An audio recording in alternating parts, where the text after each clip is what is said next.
Price Lord இயேசுவின் நாமத்தினாலே daily மன்னான்கிற கர்த்தருடைய வசனத்தை தியானிக்கும்படி உங்களை நான் அன்போடு வரவேற்கிறேன்.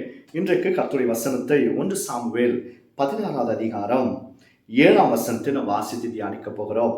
கர்த்தர் சாமுவேலை நோக்கி, நீ இவனுடைய முகத்தையும் இவனுடைய சரீர வளர்ச்சியையும் பார்க்க வேண்டாம். நான் இவனை புறக்கணித்தேன்.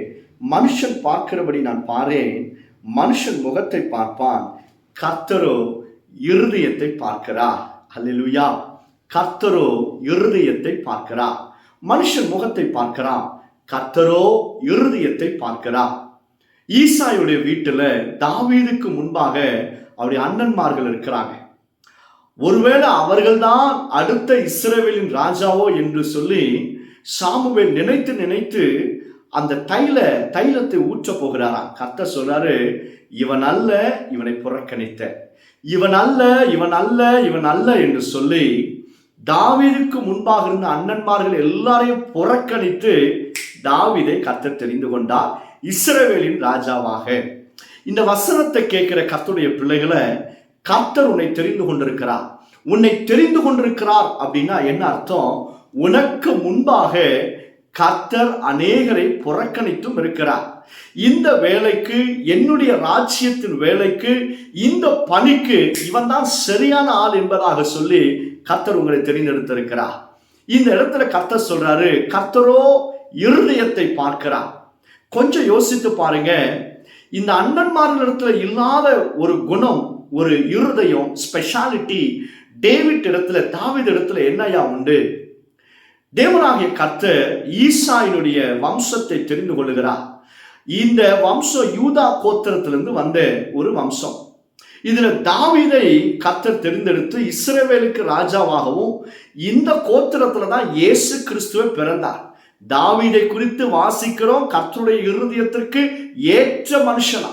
அப்படி தாவீது இடத்துல இருந்த ஒரு ஸ்பெஷாலிட்டி என்ன அப்படின்னா, அந்த கொஞ்சம் ஆடுகள் இருந்தது பாருங்க, அந்த கொஞ்சம் ஆடுகளுக்காக உண்மையாய் அந்த ஆடுகளை மேய்த்து அந்த வேலையை செய்தான்.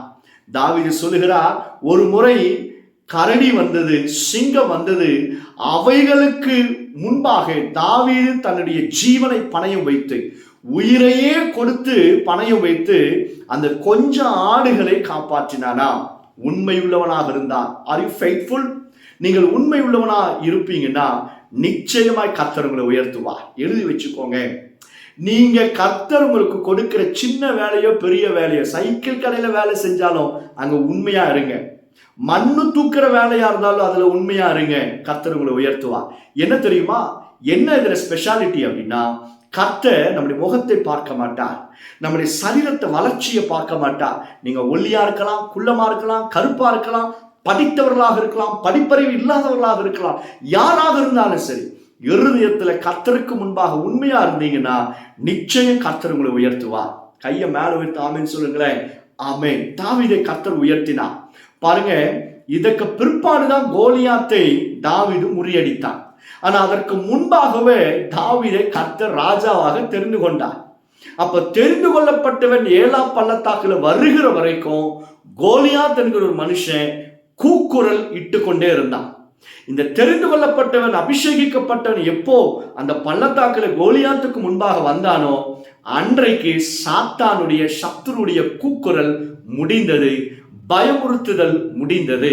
இந்த வசனத்தை கேட்கிற கர்த்தருடைய பிள்ளைகளை, உன்னை ஆண்டவர் ஒரு பெரிய வேலைக்காக தெரிந்து கொண்டிருக்கிறார். உன்னிடத்துல இருக்கிற டேலண்ட், திறமைகளை பார்த்தல்ல, உன் இருதயத்தை கண்டு, உன் இருதயம் யாரும் இல்லாத நேரத்துல எப்படி இருக்கிறது என்கிறதை கர்த்தர் கவனிக்கிறார்.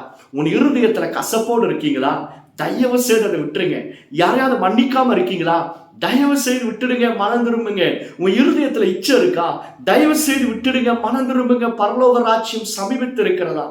இந்த வசனத்தை கேட்கிற கர்த்தருடைய பிள்ளைய, உன் இருதயத்தை கர்த்தர் கண்டு உன்னை ஆண்டவர் உயர்த்துவா. உன் வேலை ஸ்தலத்துல, குடும்பத்துல, ஊழியத்துல ஆண்டவர் பார்க்கிற காரியம் என்ன தெரியுமா? இவன் எந்த அளவுக்கு ஹைட்டா இருக்கிறான், வெள்ளையா இருக்கிறான், இதெல்லாம் பார்க்க மாட்டேன். மனுஷன் தான் பார்ப்பான். ஆனா கர்த்தர் பார்த்து செய்கிறது என்னன்னா, உன் இருதயத்தை கர்த்தருக்கு முன்பாக திருப்பி சுத்தமாய் காத்துக்கொள்வீங்கன்னா நிச்சயமாக நீங்கள் உயர்த்தப்பட்டு ஆசீர்வதிக்கப்படுவீங்க.